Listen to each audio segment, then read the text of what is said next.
నమస్తే. నేను మీ న్యూమరాలజిస్ట్ పావనిదేవి. యాక్చువల్‌గా మళ్ళా ఈసారి కూడా న్యూస్ పేపర్‌లలో అట్లా చూస్తుంటే నాకు ఒకటి మాత్రం బాగా అర్థమైంది ఏంటంటే, ఎవరైనా అమ్మాయైనా, అబ్బాయైనా సరే వీళ్ళేంటంటే ఎవరిని చూజ్ చేసుకోవాలి. వాళ్ళ బాయ్ ఫ్రెండ్‌గా అనుకోండి, గర్ల్ ఫ్రెండ్ అనుకోండి, లవర్ అనుకోండి, లేదు ఎనీథింగ్ ఏదైనా టీమ్ మెంబర్ అనుకోండి. వీళ్ళేంటంటే ఏదో ఆవేశంగా డెసిషన్స్ తీసుకుంటున్నారు. ఆ తర్వాత బాధపడుతున్నారు. కొంతమంది బాధ కూడా పడరు. అలా ఎవరి దారిన వాళ్ళు ఈ మధ్య అది కూడా లక్కీగా ఆడపిల్లల మెంటాలిటీ కూడా అలాగే మారింది. ఏదో కలిసామా, విడిపోయాం అన్నట్టు ఉంటున్నారు. సో, ఇప్పుడు నేను చెప్పబోయే టాపిక్ ఏంటంటే మెటీరియల్ నెంబర్స్ అని ఉంటాయండి. 1, 4, 7 ఈ 3 మెటీరియలిస్టిక్ నెంబర్స్ అంటారు. అంటే వీళ్ళకి మెటీరియల్ అంటేనే మీకు అర్థం అవుతుంది కదా! వీళ్ళకేంటంటే ఎక్కువగా సంపద, వెల్త్ లేదంటే ఇన్‌ఫ్లూయెన్స్, పొజిషన్, పవర్ అట్లాంటివన్నీ ఎక్కువగా కోరుకునే నంబర్స్. సో, వీళ్ళు ఒక విధంగా చెప్పాలంటే కొంచెం ప్రాక్టికల్‌గా కూడా ఉండగలుగుతారు. ఇది నేను కేవలం ఈ డెసిషన్ నెంబర్‌కి చెప్పితే వీళ్ళందరూ ఇలాగ అనుకోకండి. మళ్ళా వీటికి డిఫరెంట్ పర్ముటేషన్స్ అన్నీ ఉంటాయి. మళ్ళా వాళ్ళు పుట్టిన టైము, ప్లేసు, వారం అన్నిటిని కూడా క్యాలిక్యులేట్. బట్ ఓవరాల్‌గా ఇది ఇప్పుడు నేను చెప్పేది మాత్రం ఖచ్చితంగా అమ్మాయి, అబ్బాయిల మధ్యలో వచ్చే ఆకర్షణ విషయంలో ఎలా ఉంటుందనేది మాత్రమే నేను ఈరోజు ఈ వీడియోలో చెప్తున్నాను. సో, ఇప్పుడు డెసిషన్ నెంబర్ 1 అన్న వాళ్ళకేంటంటే వాళ్ళు ఎర్త్ ఎలిమెంట్ కాబట్టి ఒక చోట స్థిరంగా ఉండి, అక్కడ వాళ్ళు నెగిటివ్ ఎలిమెంట్ కాబట్టి ఉన్న చోటే వాళ్ళు బాగా సంపద ఉండాలి, మంచి పవర్ ఉండాలి, నన్ను బాగా అందరికి గుర్తించాలి అని చెప్పి ఒక తపన ఉంటుంది. అండ్ నెక్స్ట్ 4 కూడా ఎర్త్ ఎలిమెంటే, కానీ ఇది పాజిటివ్ నెంబర్. పాజిటివ్ కాబట్టి వాళ్ళు ఉన్న చోట ఉంటూనే వాళ్ళకి అందరికి హెల్పింగ్ నేచర్. 4 వాళ్ళకి సాధారణంగా హెల్పింగ్ నేచర్ ఉంటుంది. సో, వీళ్ళు హెల్ప్ చేయాలనే ఉద్దేశంతో కూడా ఎక్కువగా తపన పడతారు. వాళ్ళకి అది కాదు, వాళ్ళకి ఎంతసేపు వాళ్ళ పవర్ వాళ్ళు ఎంజాయ్ చేస్తారు. 4 వచ్చేసరికి వాళ్ళు వెల్త్ ఎంజాయ్ చేస్తూ ఒక 4 ఒక ఒక రూపాయి నేను సంపాదిస్తే కనీసం 10 పైసలైనా దానం చేయాలన్న మెంటాలిటీలో వీళ్ళు ఉంటారు. 7 ఈజ్ ఫైర్ ఎలిమెంట్.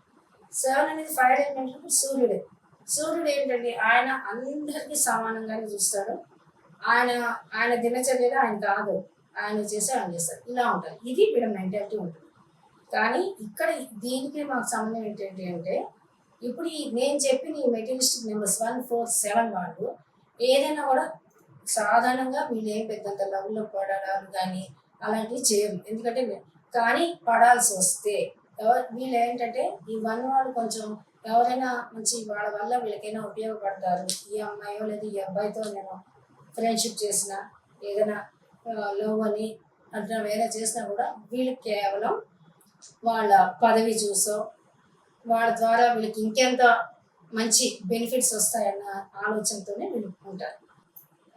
ఈ 4 ఉన్న వాళ్ళతో కూడా వీళ్ళకి ఏంటంటే 4 హెల్పింగ్ నేచర్ కాబట్టి వీళ్ళని బాగా మ్యాక్సిమం ఫ్రెండ్స్ కానీ, గర్ల్ ఫ్రెండ్స్ కానీ, లవర్స్ కానీ వీళ్ళని ఎక్కువగా వీళ్ళ ద్వారా హెల్ప్ పొందడం, వీళ్ళ ద్వారా ఈ మధ్య గిఫ్ట్స్ ఒకటి ఎక్కువైపోయాయి కదండి, ఇంక్లూడింగ్ ఐఫోన్లు, ఐప్యాడ్లు కూడా గిఫ్ట్స్గా ఇచ్చేస్తున్నారు కాబట్టి వీళ్ళు అలాంటివన్నీ ఆశించే వాళ్ళు వీళ్ళకి ఫ్రెండ్స్గా దొరుకుతారు. తర్వాత 7 అంటే ఫైర్ ఎలిమెంట్ కాబట్టి కొంచెం రోబోటిక్గా ఉంటారు కాబట్టి వీళ్ళు ఓకే, వాళ్ళు కూడా ఓకే వీళ్ళని చేసుకుంటే ఏదో వీళ్ళ గోల వీళ్ళది, మన గోల మనది, మన వాళ్ళు ఏదో వాళ్ళ జోలికి మనైనా పోతే పట్టించుకోరు, మన జోలికి వాళ్ళు కాదు అన్న ఒక మెంటాలిటీ ఉన్నవాళ్ళు వీళ్ళని ఇష్టపడతారు. సో, వీళ్ళకి ఎవరితో ఇష్యూస్ వస్తాయి, మనం ఇప్పుడు నేను బేసికల్గా మాట్లాడాల్సింది ఇష్యూస్ గురించి. ఎందుకంటే ఇవాళ రేపు వస్తున్నవన్నీ ఇష్యూసే. నా దగ్గరికి వచ్చే కేసులు కానీ మనం టీవీలో వాటిలో చూసేవి కూడా. సో, ఇప్పుడు ఈ 1 ఉన్న వాళ్ళు కంటే కూడా ఈ 4 వాళ్ళు చాలా జాగ్రత్త పడాలి. ఈ 4 వాళ్ళకి decision number 3, decision number 5, decision number 7, decision number 9 వీళ్ళతో కొంచెం ప్రాబ్లమ్స్ ఉంటాయి. చెప్పారు కానీ వీళ్ళు హెల్ప్ చేసే మెంటాలిటీ ఉంటుంది కాబట్టి వాళ్ళు వీళ్ళని మ్యాక్సిమం ఎక్స్ట్రాక్ట్ చేయడానికే వీళ్ళతో ఫ్రెండ్షిప్ చేస్తారు, వీళ్ళతో ఎక్కువ మింగిల్ అవుతారు. తర్వాత ఈ 7 వాళ్ళు కొంచెం ఇది కాబట్టి వీళ్ళకి కూడా ఏంటంటే ఈ డెసిషన్ నెంబర్ 6 దానికి ఎంతసేపు పొజిషన్ కావాలి. సో, డెసిషన్ నెంబర్ 6 వాళ్ళు కానీ, డెసిషన్ నెంబర్ 5 వాళ్ళు కానీ, డెసిషన్ నెంబర్ 2 వాళ్ళు కానీ, డెసిషన్ నెంబర్ 8 వాళ్ళు కానీ ఈ 7తో గనక వాళ్ళు ఇష్టపడి అబ్బా వీళ్ళతో మా జీవితం చాలా బాగుంటుంది అనుకుంటే మాత్రం అది భ్రమే. కాబట్టి వీళ్ళు ఈ 7ని చూస్ చేసుకునే వాళ్ళలో నేను చెప్పిన నెంబర్స్ వాళ్ళు చాలా జాగ్రత్తగా ఉండాలి. ఇంతవరకు దేవుడి దేవుడు ఇంతవరకు లవ్లో పడకపోతే నో ప్రాబ్లం. పడే ఉద్దేశం ఉంటే కనుక మీరు కొంచెం వీళ్ళతో జాగ్రత్తగా ఉండండి.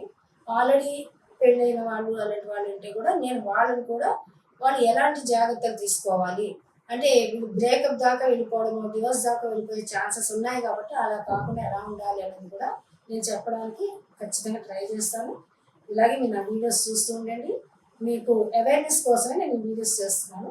నా నెంబర్ స్క్రోల్ అవుతుంటుంది, దానికి నన్ను కాంటాక్ట్ చేసి you can take my help. Thank you.